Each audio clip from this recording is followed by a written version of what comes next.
Bien sûr qu'il faut comprendre que il reste encore beaucoup de chemin avant que l'on ne soit nombreux à aller vers des réflexions qui nécessitent de faire travailler sa matière grise, de remettre son cœur à sa place, qu'on laisse de côté les animosités qu'on puisse avoir pour son voisin, son cousin, j'en sais rien,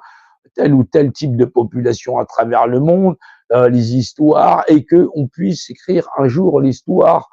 tourner la page de ces périodes sombres de l'humanité dans une période où effectivement on franchirait le pas pour dire voilà que s'ouvre le chapitre de l'être humain tel que effectivement l'être humain a connu des périodes sombres, effectivement où il n'a été que inhumanité, à la fois dans son regard sur lui-même et sur l'ensemble de ses populations, à vivre en coordination, à vivre dans un monde globalisé et en tant que modèle pour l'ensemble des civilisations qui pourraient régner dans le cosmos, une image de sagesse et de connaissance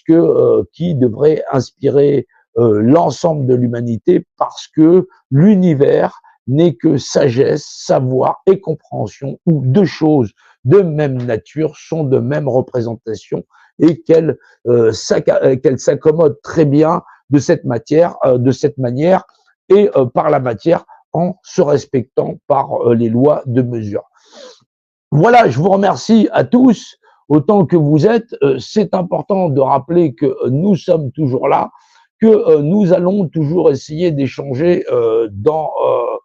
dans ce respect-là, même si parfois c'est difficile de s'apercevoir que les abrutis, les idiots, les ignares, les gens qui veulent être revanchards, les gens qui veulent encore faire croire qu'il y aurait des complots, des ceci, des cela, ne comprennent rien à l'humanité, que cette humanité, bien sûr, qu'elle est instrumentalisée, et ça, il ne faut pas le nier, elle est instrumentalisée par des gens qui sont plus malins et qui ne prennent pas les gens pour des cons puisqu'ils les y laissent avec leurs théories, parce que ces gens-là sont beaucoup plus malins en demandant tout simplement, comme à chaque fois, donnez-nous votre représentation, nous serions, nous, vos représentants, parce que vous êtes ignorants de votre droit naturel et de votre propre représentation. Bien sûr qu'effectivement, il y aura toujours des gens qui sont dans les sous-marins qui essayent d'émerger en disant que un tel sont des acteurs de crise ou quoi que ce soit, mais parce que effectivement, ils sont dans l'énergie du désespoir à toujours réclamer que peut-être l'énergie du peuple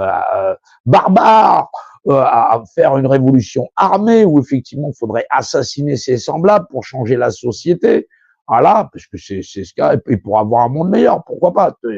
Si tu veux, toutes les thèses ou les fadaises sont possibles. Voilà, il faut se rendre compte à quel point les gens qui veulent leur liberté sont là pour sacrifier celle des autres, parce qu'en fin de compte, ils ne veulent que la leur. Voilà, en pensant qu'effectivement, il n'y a pas différents types de dissidence, différents courants de pensée, et je ne serai jamais dans la pensée commune de penser que le peuple par le peuple soit une solution, ou pensant qu'une partie du peuple aurait le droit d'administrer le cul dans l'ensemble des populations, comme on l'a fait pendant tout type de ce qu'on appelait, comment ça s'appelle, le colonialisme, où on pense qu'il y a des êtres inférieurs et qu'il faille les administrer. Tout c'est ce que pensent ceux qui sont déjà en place. Ils pensent que l'ensemble des populations là sont des couillons et que la seule chose que ces couillons sont capables de faire, c'est de se réunir en pensant faire un parti politique parce qu'ils sont des couillons. Puisque c'est en eux qu'ont inventé comme le jeu de la casserole où, de toutes les façons, les bulletins retournent à eux. Voilà. C'est pas une bande d'ignards qui va faire la leçon à ceux qui sont déjà là-haut. Parce que ceux qui sont en bas pensent réellement être des grands visionnaires, décisionnaires pour l'ensemble des hommes et de l'humanité. Parce qu'ils sont incapables de concevoir leur propre humanité et qu'ils pensent que tout simplement, il faudrait qu'on soit tous d'accord avec eux pour désigner des maîtres et qu'on soit effectivement à leur petit service pour aller distribuer, pour je sais pas quoi, leur tract. Mais vous êtes tarés. Faut arrêter de tirer sur les mégots de moquette. Ça, c'est très mauvais pour la santé. Voilà ce qu'on peut en dire sur l'homme, faire prier faire des vœux, voter. Ce que font les hommes, c'est ce qu'on l'ont toujours pratiqué, même les gens les plus athées, puisqu'ils font le vœu de passer une bonne journée, que leur vie soit bonne. Ils font des études en faisant le vœu, en votant, en priant que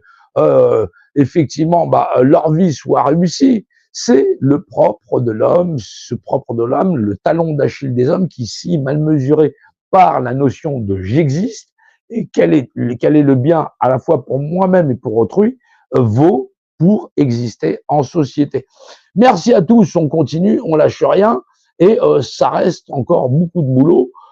pour arriver à faire comprendre à nos contemporains qu'il y ait une autre manière de penser qui n'est pas articulée sur les croyances de chacun ou qui seraient les mêmes, les miennes ou celles d'autrui. Ils sont habités par la croyance et c'est le propre de nos contemporains et ils n'ont pas souvent le recul nécessaire de comprendre qu'une pathologie a pris part en eux et qu'ils vivent à travers cette pathologie ou cette croyance populaire devenue plus qu'ordinaire en pensant qu'il faudrait qu'un groupe en dirige un autre et que le vainqueur aurait le droit de cuissage sur l'ensemble et sur le reste du monde et l'ensemble de l'humanité. C'est ce qu'on peut voir du monde barbare, ce sont les vestiges et ces vestiges doivent disparaître. Je vous remercie et je vous dis encore une fois à plus tard.